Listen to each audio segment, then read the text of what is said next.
explain the call that went out to me? I guess it was September 20th. When was this? This was a couple weeks ago at this point, right? Nice, you had to ask us the date. No, I don't. Holy cow, Yeah, I'll it pull wasn't it that up. long ago. 2 Thursdays ago. Yeah, okay, September Yeah. 20th is Friday. It was on Thursday, so. It was Thursday and night. Friday. Mhm. Okay, so you guys got a call on September 19th. Can one of you explain to me what the call was, kind of walk me through that? It was a welfare check request from a neighbor that hadn't seen his other neighbor in some time. I think he said 3 days. Yeah, and so the neighbor, we actually talked with the neighbor that called. He said he hadn't seen him outside for a little while.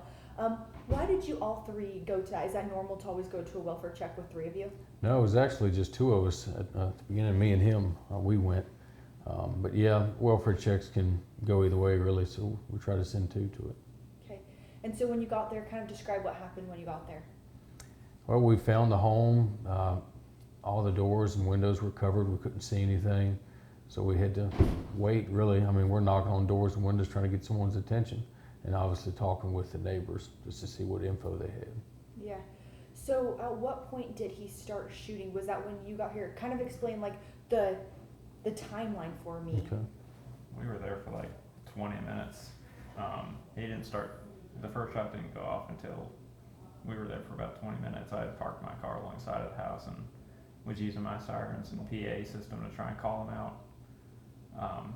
And that's when the first shot went off. And so he hadn't arrived yet. No, No, he ma'am. didn't get there until the 3rd shot. Yeah. Okay. Those shots were like 6 minutes apart each. Okay. So how many shots were there? I guess 3 separate. 3 separate shots. So one shot went off, a second shot went off. When did you call for backup? When the first shot came out, or kind of talk me through that? As soon as the first shot went off, he started heading towards us because he was doing something else, heading towards another call on the other side of the county. As soon as he heard that the first shot went off, we weren't positive it was a shot until we spoke to the other residents. They said that they thought it was what we thought it was. And then the second shot went off about 5 minutes after the first one, and he got there a couple minutes after the second shot went off. And then I was there for several minutes, and then the 3rd shot rang off. Knowing that there were shots going off, back then when I had talked to the sheriff, he says it's raining, it's dark. He said that every time you guys turned on your flashlight, another shot would go off. That's what the sheriff had said. Knowing that it was dark and it was raining, I guess my question for you, was there any fear going through your guys' minds during this, not knowing where the shots were being fired at? I'd say so. It's a mobile home community, so there was a lot of folks outside. Police cars show up, it draws a lot of attention, so there were folks outside. We could give a direction of where the shots were and maybe a distance, but we couldn't pinpoint where the actual suspect was. We could just hear the shots. Yeah, so I guess, you're bringing up the other people that were outside. You're probably scared for yourself, but also all the other folks that were in that neighborhood at the time that were curious, peeking around corners, that type of thing. Tell me, is that right, or what are you thinking? Yeah, we're worried about everybody. The deputies that are there, what's going on inside the house. The folks in the community, they were all outside, so we had to pretty much do everything at once and get everybody out of the area and take cover and try to identify where our target is. And unfortunately, we couldn't right away. Yeah. You guys put yourselves on the line really every single day when you go to someone's house. And this is something that kind of just resonates with everyone when they heard the story. On the emotional side of it, just that, you have your 3 deputies out there. You're walking into a welfare check just to check on someone, and then you're showing up and there are shots being fired at you. And I know that that's not something that you guys, that's something that you guys might be used to. I don't know, but I guess I should ask you that. Is this something that you're used to, just being fired at, for something as simple as a welfare check? No, I'd say no. It's unfortunate that times have come to that. It seems a lot more common than it was, but we've had our fair share here of shootings, and we don't want any more, that's for sure. Yeah. What about you? When you got there and you had heard that, you have these 2 that are there, you're arriving on scene, you know that there are shots fired. Kind of walk me through your thoughts when you are arriving on scene, walking into this situation.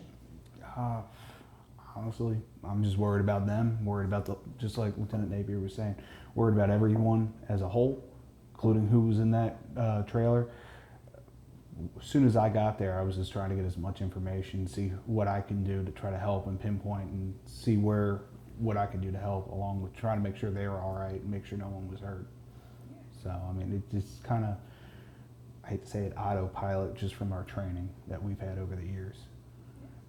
So, like, I mean, that kind of makes sense on what you're saying. You just have this training and you're like, okay, this is what we need to do. So, I guess, was there a clear plan of what to do? When you do hear those shots going off, was there a plan or was there an idea of what to do? You know, as someone that's not an officer, has no training at all, kind of explain to those folks that don't know, you know, I guess, what is the procedure? Is that the correct term going into that? I'd say first would be officer safety, whomever's there, finding cover, identify where your target is, and making sure there's no bystanders. I mean, really, it's all safety.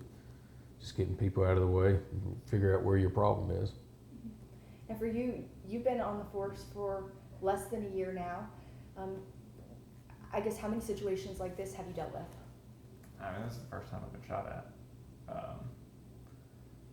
There's other times where it's been not really similar situations, but more high stress situations, but this is really the first major one.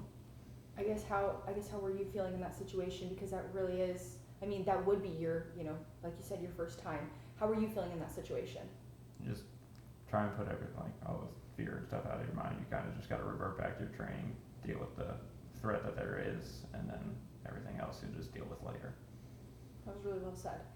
Okay, so, you know, now going back to that night, right after the shots go off, there are folks that are called in. Walk me through calling in everyone else, how that situation played out. It wasn't specific phone calls from us. Well, I call it hitting the panic button. I mean, we called for everybody we could think of. Our dispatchers are great. They'll pick up the phone and they'll call everybody. We're a smaller agency. We cover a very rural county. It was 3 deputies working that night, so we needed resources. And we were very fortunate to have Lynchburg State Police. I mean, there was a helicopter in there. I mean, it was a good feeling to know that help's close. Yeah, that all these agencies came in, and I guess kind of talk to me a little bit about that collaboration between agencies. You know, when they call you, are you there to help them? You know, that type of thing. Everyone we favor, it's like not a jurisdictional boundary, but it's mutual aid. We have a signed agreement with pretty much anybody in the area, where we can be called into other jurisdictions for assistance, and our law enforcement powers here will apply over there if they request us. That's good to know. I did not know that. Okay, so you had all these other folks going in, but you know, you guys eventually did get into there. How did you get in to, I know that there were, I think their word was mechanical, there was stuff blocking the door, and then things that the sheriff said mechanical something that was concerning. Talk to me about getting in. How did you guys get in? We didn't. A tactical unit was deployed inside the home, and from what I understand, the home was fortified or barricaded in a sense, where they had to break out a front window just to see what's going on, gain access. Mm-hmm. And you guys used drones, robots, and is that right? Did I say I think you name it, they pretty much used everything they had. Used everything they had. Okay, so then, Anderson, I want you to kind of talk to me a little bit about your point of view on this. You know, what are, I guess, walk me through your eyes, I guess. Honestly, it was first time being shot at. I've been doing this since 2013. I've worked several years in Lynchburg. I mean, it kind of, I guess the best way to say it, deer in a headlight, but at the same time, just focusing downrange on where the threat was coming from, making sure my guys were good, making sure everyone else was good, and just trying to figure out a way to remedy the situation as best we could, given what we had and what we can try to gather information-wise at that time.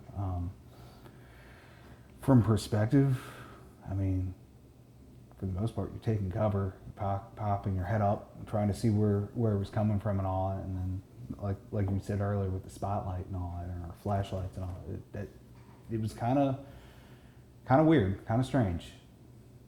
So.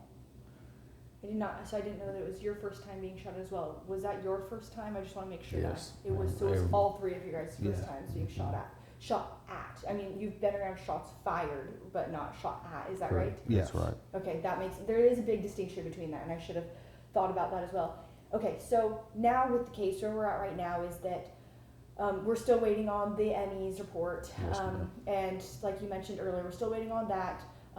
Were you guys there on scene throughout the whole thing of it, like finding the body inside, all of that? Yes, we were there to the closure until we pulled the tape off. Were you surprised to find a body inside of the house that had nothing, I mean, that right now we didn't have to do with the shooting because he had been dead a while? It was very odd. I can't really place what was going on, but it made everybody's minds open up and realize that I don't know what we just stumbled into, but You know, I was thinking on the way here that it was kind of crazy that a neighbor happened to call a welfare check on that. I mean, I know he had been seen in 3 days, but honestly, I wouldn't know if my neighbor had been seen in 3 days. I'd be like, I haven't seen them in for a while. Hope they're okay. Like, that'd be the farthest I would go on that until it had been really a while, you know? So it's interesting that they called a welfare check and then to find that inside, that was something that went through my head. I mean, I wouldn't say it's lucky, but it's almost, but it's also, you know, it's not lucky, but you know, yeah. It is crazy. Okay, so is there anything else we should talk about with this? Is there anything else I should have been asking you guys when it comes to this? Does anything else come to your guys' mind that you thought should be talked about? I know the case is open still. It's an open investigation as far as inside the home. I know the guy's where he should be. He's in jail. We're all here, so I wouldn't change anything about it. Yeah. That's good. Actually, that does bring up another question. You know, Sheriff said that he felt really blessed going home because all of his deputies, everyone everyone was safe. How did you guys feel after that night? You know, knowing that you were all okay, and that I guess that you were going home. It was a good feeling. Good feeling. I think when your time card's punched, you can't change it, but it wasn't our time, so we went home. That's good. Yeah. What about for you two? Same thing. Got home at the end of the night. Got to see family again. That's really all that matters. Whatever happens at the scene, is take care of that later. Main priority is just getting home. The number one rule I was taught about police work is get home safe to your family. That's all that happens. As long as I've fulfilled that, that's all that matters. What was your family's reaction to this? Because they obviously knew after this. How were they feeling? Honestly, I mean, my wife has no idea what was going on. She vaguely knew. I mean, she was giving me play-by-plays on my phone later on, but other than that, I mean, it takes a special person to be a cop's wife. I don't know how she does it, but she does it. Yeah. Did any of your guys' family know about the situation afterwards? My wife luckily was asleep while it was all happening. She didn't find out till the morning when I told her, but she's just scared. And it really just brings up everything, like when I go to work now every day, she's like, what if it happens again? That is hard. Okay, well, let me just have one more question in then for this. Talk to me a little bit about, not just you guys, but all of the police work, you do in the sheriff's office, right? Putting your lives on the line, the importance of supporting police. Is there anything you guys want to say on that side of it? That you guys are out there, that, doing the work and stuff like that. Is there anything else you want to say? We all got families too. We're all human beings. We got emotions. We got feeling. Everyone on my shift, I know this agency, we care. So that's why you kind of get the impact we have on our communities here, is that they know we care.